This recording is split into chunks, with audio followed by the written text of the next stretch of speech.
감사합니다. 하나님께 영광을 돌립니다. 네, 오늘은 창립 12주년 기념 집회로 또 기념 주일로 하나님께 영광을 돌립니다.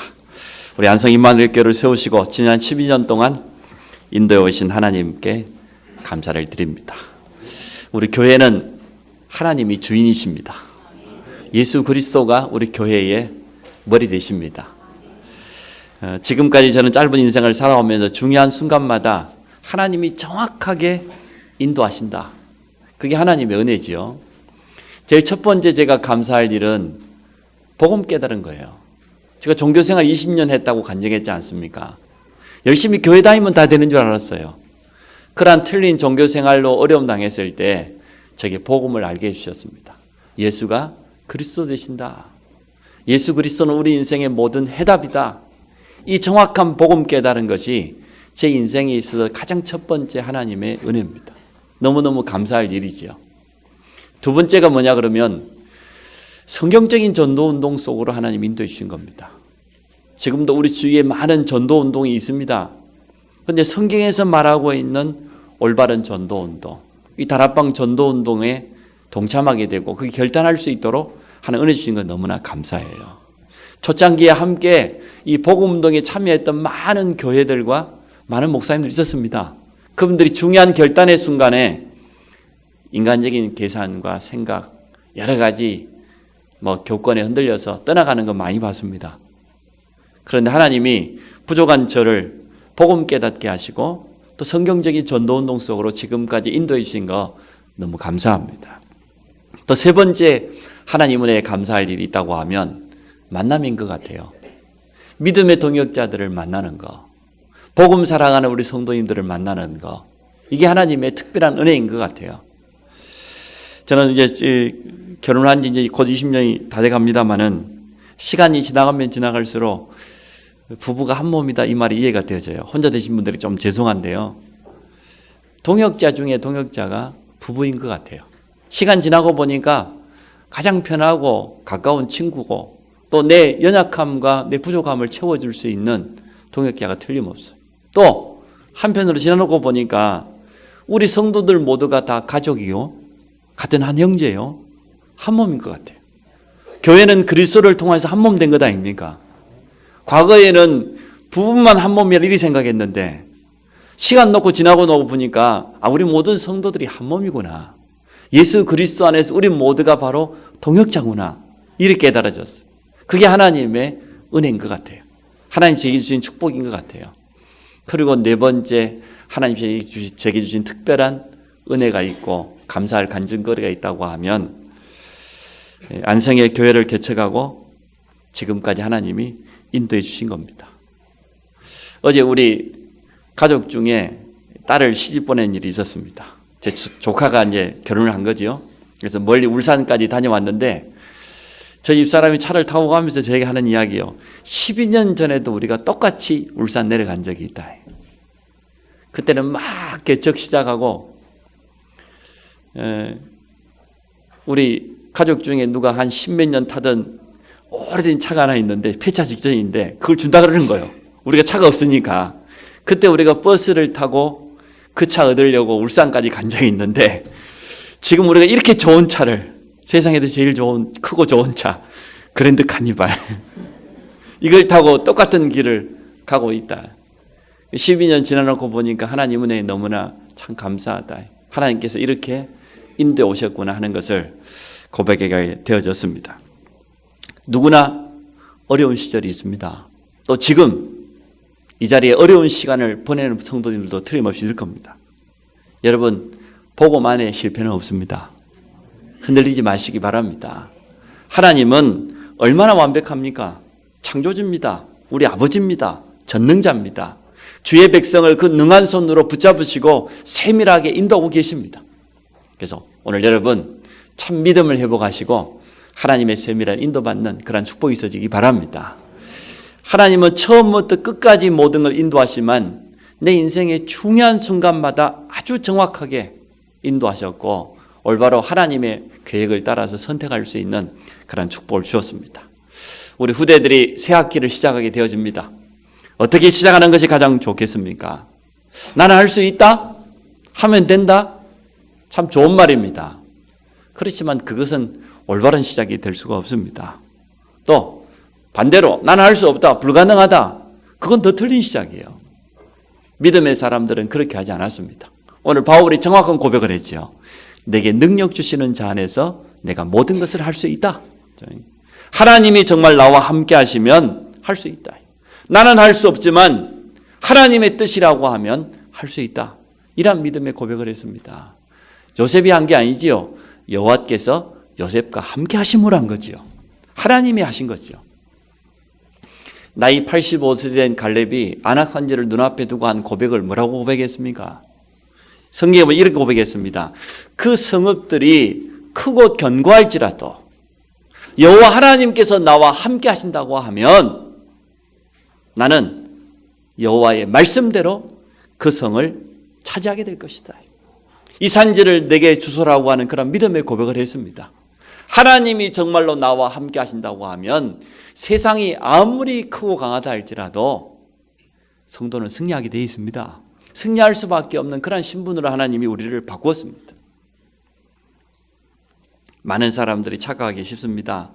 어떻게 착각합니까? 이야, 노예로 팔려가더니 총리가 되었네. 참 성공했네. 그렇게 착각합니다. 양치기가 어떻게 왕이 되었어?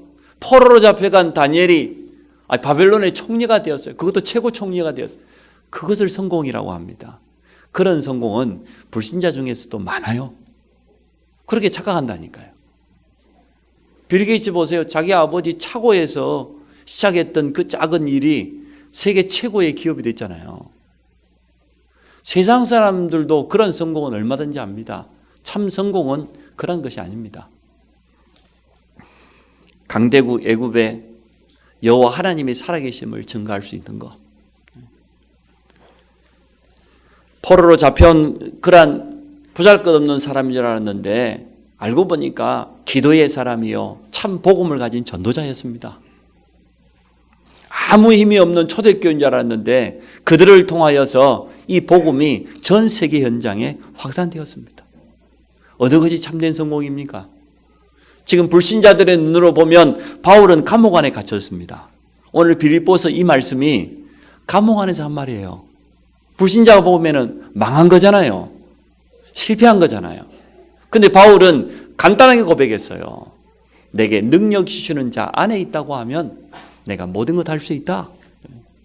그래서 오늘 우리에게는 불가능이 있지만 하나님께는 불가능이 없습니다.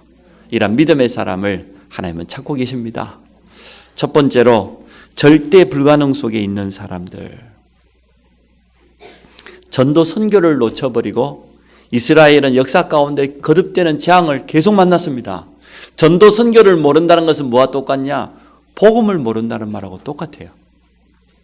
이스라엘이 당연히 재앙 만날 수밖에 없지요. 가장 축복된 자리에 있으면서도 놓쳤어요. 그래서 우리 목회자 자녀들, 중직자 자녀들, 우리 성도님들 자녀들이 잘 기억해야 돼요. 우리 렘넌트 운동을 올바로 해야 될 이유가 여기 있는 겁니다. 우리가 이 복음에 하나님의 은혜로 말미암아 복음을 깨닫고 신앙생활 참 잘했는데 우리 자녀들에게 이러한 축복을 올바로 전달해 주지 않으면 이스라엘 백성들처럼 똑같이 되어져요.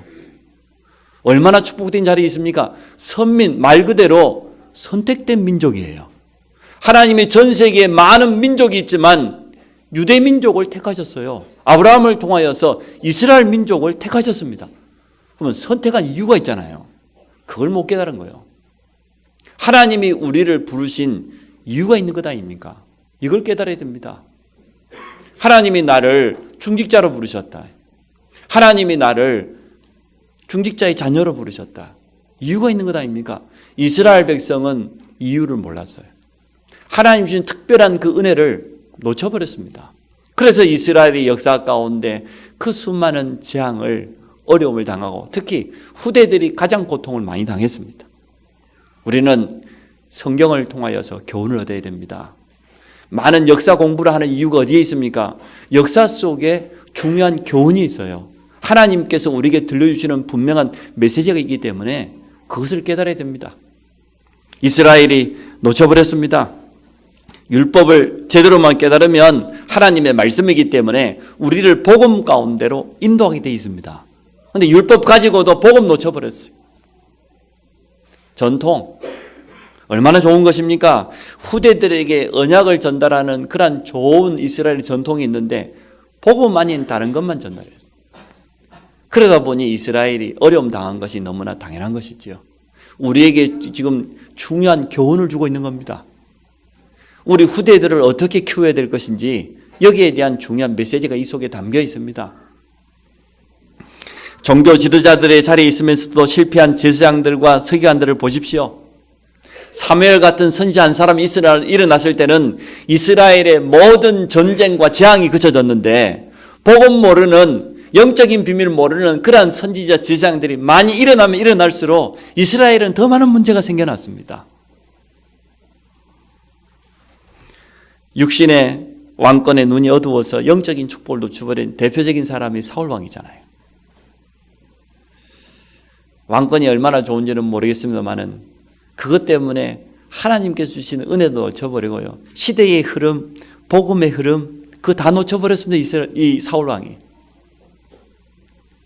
그래서 이들은 가장 축복된 자리에 있으면서도 절대 불가능할 수밖에 없었어요. 또 누굽니까? 강대국을 중심으로 해서 지금 우상 나라들이 역사 가운데 성경에 계속 소개되어 있는데 지금도 마찬가지죠.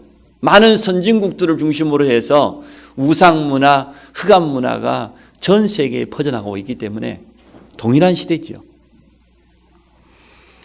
우상으로 가득 차 있던 애굽입니다. 세상 사람들 올 때는 강대국이 틀림없습니다. 대단한 문화를 가지고 있었습니다.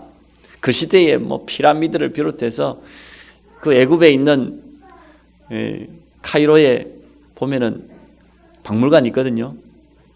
가봤어요. 일단 크기가 웅장해요. 왜냐하면 애굽이 가지고 있는 우상 문화들이 대단했기 때문에요. 번쩍번쩍합니다. 얼마나 황금을 많이 입혀놨는지. 그런데 그 애굽이 완전 우상 나라였습니다. 우상 숭배하면 어떻게 되는지 성경이 분명히 말하고 있지 않습니까? 결국은 성경에서 말하고 있는 그대로 어려움 당했습니다. 블레셋입니다. 이스라엘을 가장 괴롭혔던 가까운 나라지요. 바로 곁에 있는. 영적인 눈을 뜨고 보니까 완전 흑암에게 사단에게 장악되어 있는 그러한 강대국들이었습니다. 강대국이 있으면서도 이스라엘을 침략했던 아수르와 바벨론. 역사 가운데 그 나라들이, 그 민족들이 완전 재앙 만난 것을 성경은 분명히 말해주고 있습니다. 가는 데마다 정복지마다 로마 신전을 세웠던 로마 보세요. 지금 오늘 성경의 배경이 로마가 전 세계를 장악하는 그런 시대에 있지 않습니까? 어떤 결과가 오는지를 몰랐어요. 지금도 모르고 있을 겁니다. 일제시대에 많은 목사님들과 믿음의 신앙의 사람들이 왜 신사참배를 거부했는지 몰라요. 일본 사람은 지금도 몰라요. 우상 숭배하면 신사참배하면 어떠한 결과가 온다는 것을 알고 있었던 믿음의 사람들은 생명 걸고 반대했거든요. 우리나라의 어느 대통령은 당군신전을 세우고요. 학교마다 당군상을 세우는 그 운동을 일으켰습니다. 그러니까 많은 사람들이 반대를 했죠. 대통령이 돼도 모르니까요. 어떻게 생각합니까?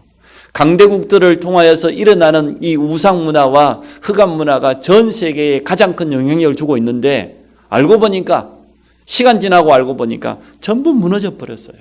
재앙 만났습니다. 절대 불가능 속에 있었던 그런 사람들이었습니다. 결과적으로 마지막으로 말세에 일어나는 영적인 문제입니다. 재앙이 틀림없이 찾아오는데 이걸 모르는데 어떻게 하나님이 사용하시겠어요? 하나님의 계획 속에 어떻게 들어갈 수 있겠습니까? 말세에 일어날 일을 성경은 분명히 말하고 있는 그대로 일어나고 있습니다. 재앙시대라고 했습니다. 각종 중독과 함께 범죄와 테러, 사단에게 쉽게 말하면 장악된 시대다 그 말이죠. 통합 종교가 일어나고 있고 세 단체를 중심으로 해서 계속해서 더 큰 문제들이 야기되고 있습니다. 선진국들이 강대국들 아닙니까? 선진국들이 일어나는 문제가 더 많아요. 그럼 오늘 왜 절대 불가능이냐 말이죠. 이유가 뭡니까? 시작이 창세기 3장에서 시작되었어요.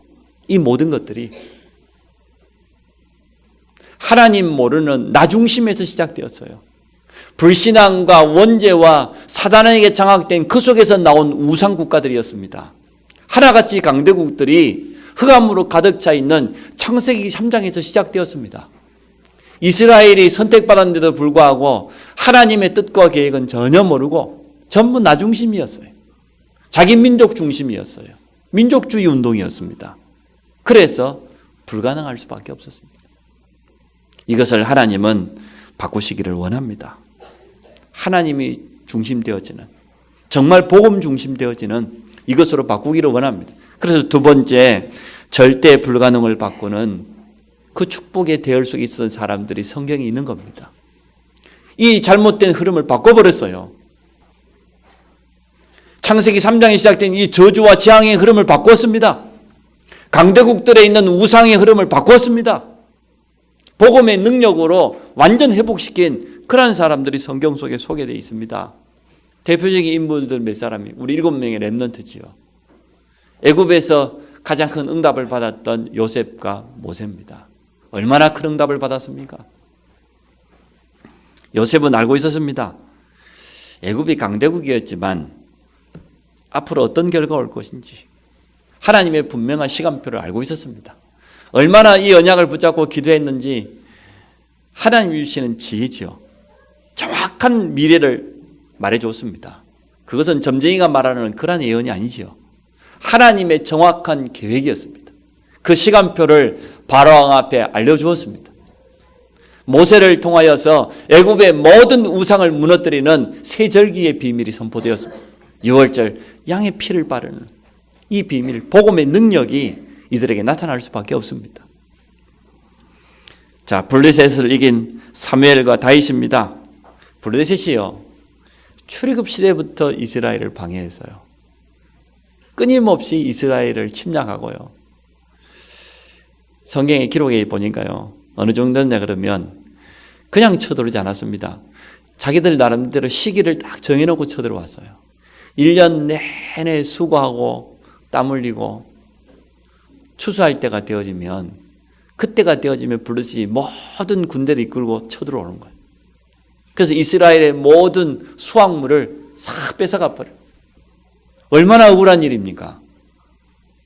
우리가 평생 고생해하고 뭔가 일어났는데 그것을 중요한 순간에 다 뺏어가 버려요. 이렇게 가장 가까이에 있는 블레셋이 끊임없이 이스라엘을 괴롭혔어요. 근데 그게 알고 보니까 하나님의 방법이었습니다. 이스라엘에게 정신 차리라는 거예요. 올바로 전도, 선교, 회복하지 않으면 주위에 있는 나라들에게 계속 어려움 당할 수밖에 없는 거였습니다. 제대로 복음 가진 사무엘같이 우상을 깨뜨리는 미스바 운동하는 기도의 사람이 일어나니까 블레셋이 괴롭히는 게 아니고요, 블레셋을 완전 장악해버렸잖아요. 다윗 같은 경우는 어떻게 됐습니까? 이스라엘을 그 시대의 최고의 나라로 만들었습니다. 복음의 흐름, 하나님의 흐름 속에 들어간 사람들은 하나같이 이러한 응답을 받았습니다. 이번에 우리 20차 세계 선교대회가 절대 불가능과 절대 가능입니다. 절대 불가능 속에 있는 이 시대를 우리를 통해서 하나님께서 바꾸시겠다는 거예요. 7명의 렘넌트는 이 흐름을 알았습니다. 그 흐름 속에 들어가서 세밀하게 인도를 받게 되어졌습니다. 아수르와 아람이라고 하는 강대국 사이에서 응답받았던 엘리야와 엘리사입니다. 성경 속에 있는 중요한 일꾼들이 선지자들이죠. 위기시대입니다. 가장 어려운 시대였습니다. 그런데 하나님은 이 두 선지자를 통하여서 이스라엘을 완전 회복시킨 것을 보게 되어집니다. 엘리야, 엘리사가 어찌 보면은 선지자 중에 최고의 선지자인데요, 그들이 한 제일 잘한 운동이 있다고 하면 제자운동이었던 것 같아요. 우상 가운데 있는 이스라엘 나라를 회복시키고 제자를 키워요. 엘리사 같은 경우는 보니까 도단에서, 길갈에서, 여리고에서 순회하면서, 사무엘 선지자도 보니까 똑같이 베델에서, 여리고에서 순회하면서 가는 곳마다 많은 제자들을 키웠어요. 렘넌트 운동을 일으켰습니다. 구약 시대에 렘넌트 운동이 제대로 일어나는 그때마다 하나님은 그 시대의 모든 저주 재앙을 바꾸는 그런 중요한 응답을 주셨습니다. 오늘 우리의 가슴 속에 담아야 될 중요한 기도 제목인 것 같습니다. 강대국 로마를 복음으로 살렸던 초대교회와 바울입니다. 초대교회의 현실은 절대 불가능이었어요. 세상 사람 눈으로 봤을 때는 초대교회는 절대 불가능합니다. 그런데 초대교회는 절대 가능의 축복 속으로 들어갔습니다. 오직 그리스도, 하나님의 나라, 약속하신 성령 충만. 바울이 지금 감옥 안에 있다니까요. 그럼 절대 불가능한 현장에 있는 것 아닙니까? 바울은 그렇게 생각하지 않았습니다. 내가 감옥 안에 있든 감옥 밖에 있든 능력 주시는 자 안에 있다고 하면 모든 것 할 수 있다. 그게 바울의 믿음이었고 고백이었습니다. 오늘 우리 성도님들은 어디에 있습니까? 혹시나 불가능 가운데 있습니까? 아닙니다. 우리가 하나님의 이 복음의 흐름 속에 들어가기만 들어간다고 하면 우리가 지난날 가지고 있었던 절대 불가능할 수밖에 없는 그 많은 조건들이 현실들이 바뀌어서요. 도리어 하나님이 하시는 역사를 보게 되어질 겁니다. 하나님이 하시면 되거든요. 나는 이래서 안 되고 내 형편이 이래서 안 되고 내 현실이 그게 절대 불가능입니까? 하나님은 하실 수 있는 것 아닙니까? 하나님 바꿀 수 있잖아요. 7명의 렘넌트가 겪었던 그 어려움은 지금 우리 현실하고 비교할 수가 없었어요. 진짜 절대 불가능이었습니다. 그런데 그 속에서 하나님의 이 흐름, 하나님이 가장 원하시는 그 흐름을 회복했을 때 절대 가능의 축복 속으로 들어갔어요. 자, 세 번째. 그래서 우리는 절대 가능의 축복을 회복하기를 원합니다. 그 절대 가능의 시작이 뭡니까? 오직 복음입니다. 틀린 거 붙잡지 말고 오직 그리스도만 붙잡으시기를 바랍니다. 복음의 비밀, 그 내용을 깊이 알아가면 당연히 이 앞주에 주신 말씀처럼 우리에게 복음의 가치를 깨닫게 되고 구원의 감사와 은혜가 회복되죠. 복음의 능력이 나타날 수밖에 없죠. 여러분에게 한 가지를 좀 부탁드리고 싶어요. 하나님의 말씀을 이제는 설교로 메시지로만 듣지 말고 성경 본문 속에 좀 확인을 하세요. 성경 66권 속에 이 복음의 내용이 잘 설명되어 있거든요.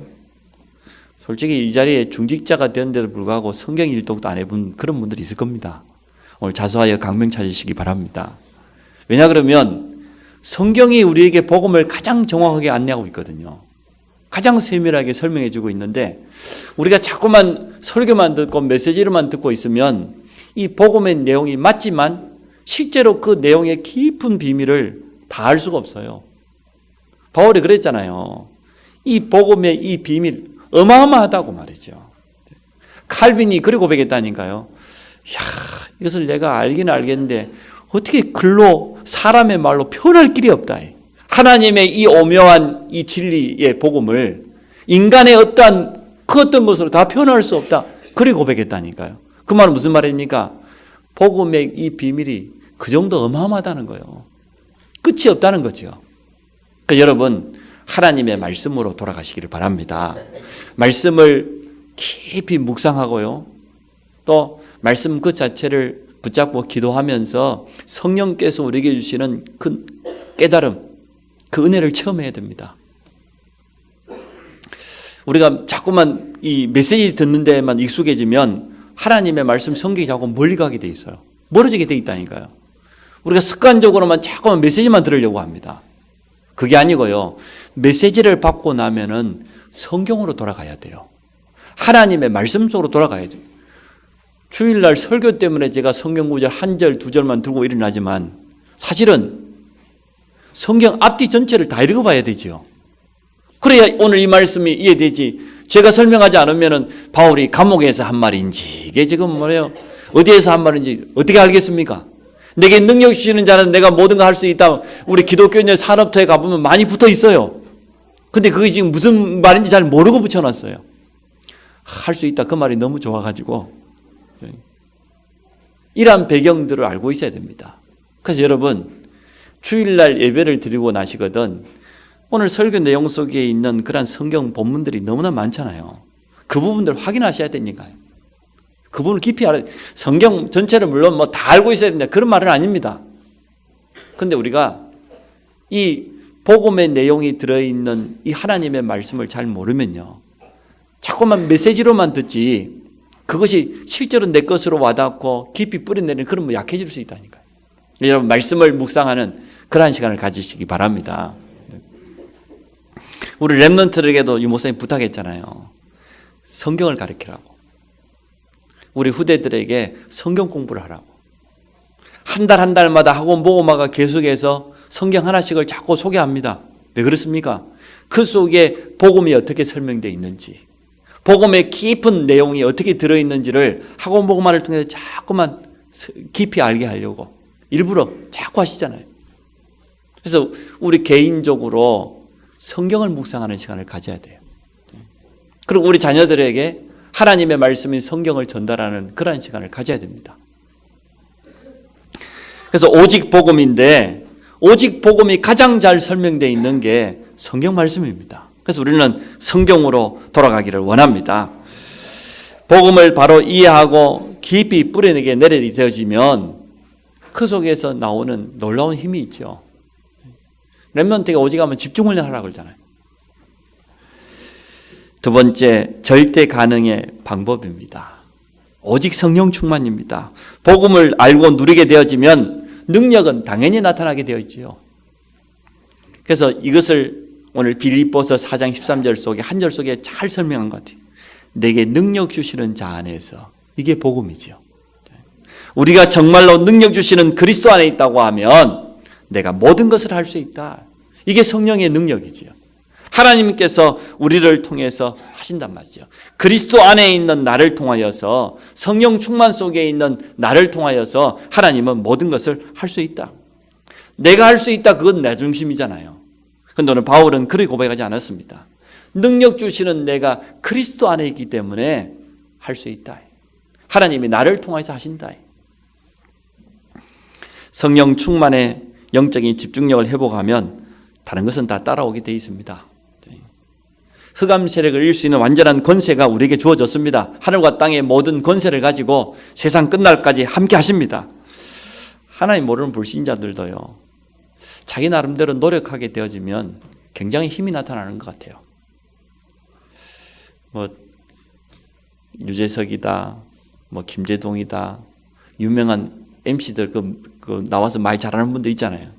그 사람들이 그냥 하는 줄 알았더니 그게 아니더라고요. 자기 나름대로요. 얼마나 자기 개발을 하는지 모릅니다. 김여동 씨가 어느 날 그 인터뷰하는데 보니까 제가 읽어보니 이렇게 되어 있더라고요. 한 달에 최소한 책 수십 권 읽는다. 끊임없이 책을 읽고 자기를 개발하고 토크쇼에 나가야 되니까 많은 사람들과 다양한 주제를 가지고 대화를 해야 되니까 그 한 지식을 깊이 알지는 못하지만 알고는 있어야 될 것 아닙니까? 얼마나 자기 노력하는지 몰라요. 연예인들 요즘 뭐 많은 그 걸그룹들이 막 아이돌이 됐잖아요. 아이돌 그룹도 있잖아요. 적어도 최소한 몇 년 정도, 길게는 한 10년 가까이 막 자기를 준비하는 그런 기간들이 있더라고요. 그냥 춤만 잘 추는 줄 알았더니 그게 아니에요. 노래도 정말 잘해요. 그러면서 이제는 세계 무대에 나가야 되기 때문에 언어 같은 영어 같은 건 기본적으로 다 하고 중국으로 나갈 것 같으면 중국어 가르치고 이렇게 준비해가지고 이렇게 나온다니까요. 근데 복음 모르면 어느 부분에 경제에 올라갈 수 있는데 노력하면 노력할수록 어느 날 찾아오는 영적인 문제가 틀림없이 있습니다. 그래서 연예인들이 마지막에 무너지는 거예요. 틀림없이 높은 분야에 올라갔는데 세상 사람들에게 한호받을 수 있는 그런 성공의 자리에 올라갔는데 영적인 부분이 안 채워지잖아요. 영적인 부분은 더 어려워져 가죠. 그 부분을 사단이 가지고 넘어뜨려 버린 겁니다.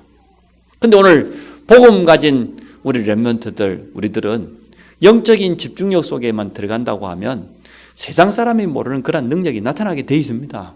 그게 증거들이 성경 속에 있지 않습니까? 그래서 절대 가능의 방법이 뭐냐? 오직 성령 충만이다. 성령의 능력을 힘입으면 시대의 흐름을 바꿀 수 있다. 절대 가능의 지속입니다. 어떻게 지속할 것이냐?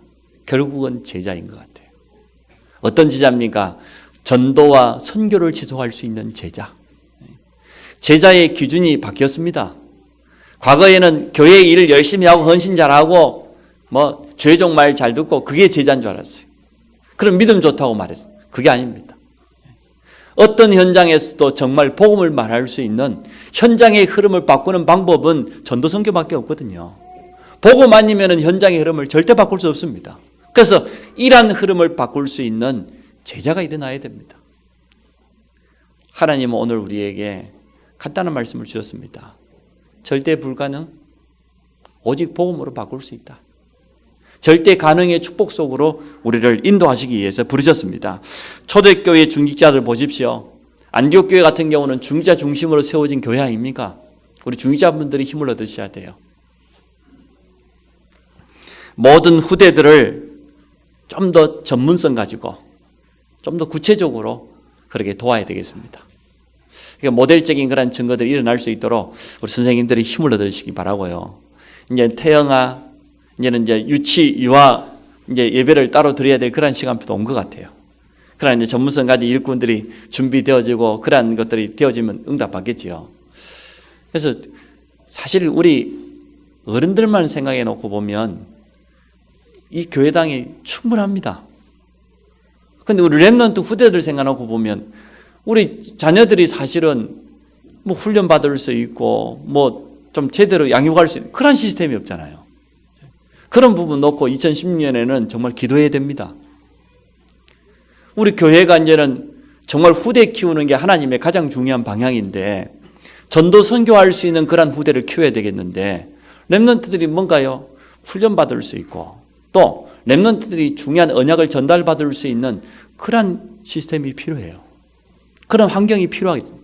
그래서 우리 산업하는 분들이 기도 제목으로 붙잡고 도전하시기 바랍니다. 우리 교회가 정말 렘넌트를 키울 수 있는 그런 응답 받아야 안 되겠냐? 장년들이 모여가고 일주일에 한 번 예배드리는 그게 장소 하나 있으면 되는데요. 그건 얼마든지 어디든지 할 수 있는데 후대들을 놓고 생각하면 그게 아니죠. 그러니까 잘못 생각하면 아니 자리가 아직 비어 있는데 무슨 성전 건축을 하고 건물이 필요하고 그거는 아주 작은 것밖에 못 보는 거예요. 진짜 미래를 내려놓고 보면 우리 후대들이 쉴 수 있는 자기의 달란트를 찾을 수 있는 후대들이 훈련받을 그런 공간이 필요하거든요. 그런 기도를 시작하시기 바랍니다. 그러한 산업에 응답받으시기 바랍니다. 렘넌트 한 명 제대로 키우면요. 목회자, 선교사, 렘넌트 선교사라니까요. 미래의 흐름을 바꾸는 것은 다른 것이 아니기 때문에 전도와 선교밖에 없기 때문에 바울이 지금 그 현장 속에 서 있습니다. 전도자로 서 있습니다. 선교 현장 속에 서 있습니다. 그 속에서 한 고백입니다. 결론입니다. 하나님은 절대 불가능 속에 있던 우리를 부르셨습니다. 뭐하라고? 흐름을 바꾸라고. 절대 불가능의 흐름을 바꿔라. 절대 불가능 속에 있는 사람들을 건져내라. 개인에게도 가문에게도 흐름이 있어요. 우리 가문의 영적인 흐름이 있잖아요. 지역과 시대에도 분명히 흐름이 있습니다. 우리 현장에도 뭔가 흐름이 있습니다. 이것을 바꾸기를 원하십니다. 다른 것으로 안 되지만 오직 복음만으로 가능합니다. 그래서 내게 능력 주시는 자 안에서 모든 것 할 수 있다. 오직 성령 충만으로 가능합니다. 그래서 이 축복을 다른 사람에게 맡기지 않고 오늘 우리에게 맡겨준 것이 얼마나 큰 축복입니까? 많은 지도자들이 있고 뛰어난 엘리트들이 있는데 그들에게 맡기지 않고 오늘 우리에게 맡겼다니까요. 감옥 안에 있지만 전도자 바울에게 이걸 맡겼어요. 우리 교회와 이 자리에 있는 우리 모든 성도들에게 맡겨주신 줄로 믿습니다. 그래서 앞주의 말씀을 다시 한번 기억하시기 바랍니다. 복음으로 행복한 시간을 가져라. 그게 정식기도죠. 오직 복음으로 행복한 시간. 구원의 축복으로 행복한 시간. 그리고 현장에서 참된 이 행복을 누려라. 그리고 깊은 힘을 얻는 그런 행복한 시간을 회복하시기를 바랍니다. 그래서 절대 불가능을 절대 가능으로 바꾸는 하나님의 역사를 모두 체험하는 주의 백성 되기를 축원합니다. 하나님 감사합니다. 절대 불가능 속에 있었던 우리를 복음으로 부르셔서 이 시대를 바꾸는 참된 흐름의 주역으로 불러주심을 감사합니다. 창립 12주년을 맞이하면서 우리 교회가 이 흐름 속에 지속적으로 쓰임받기를 원합니다. 우리 모든 성도들이 새로운 믿음으로 시작할 수 있도록 축복하여 주옵소서. 예수 그리스도 이름으로 기도